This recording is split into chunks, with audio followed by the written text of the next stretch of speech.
pọ̀ ní Áfíríkà ọlọ́run kókó wa yọ báyìí Europe ní sí ni gbogbo ẹ̀ máa tọ́nà lọ gbalasa.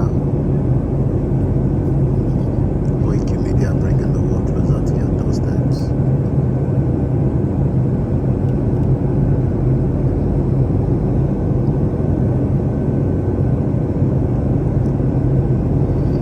As the aircraft is just preparing for landing.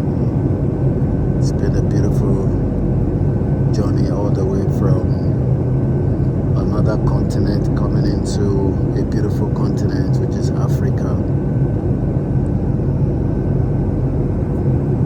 We've been traveling on a very beautiful Turkish Airline all the way from Istanbul.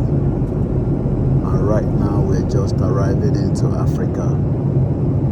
Koikimedia will bring the world closer to your doorsteps.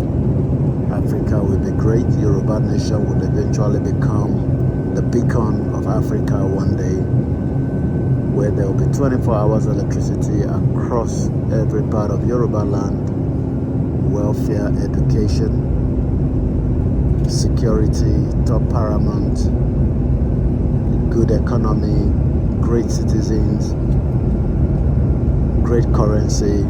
All these is our desire for a Yoruba nation, and that's exactly what we want. My name is Olami Koiki, reporting for Koikimedia, right from the aircraft on the Turkish Airline.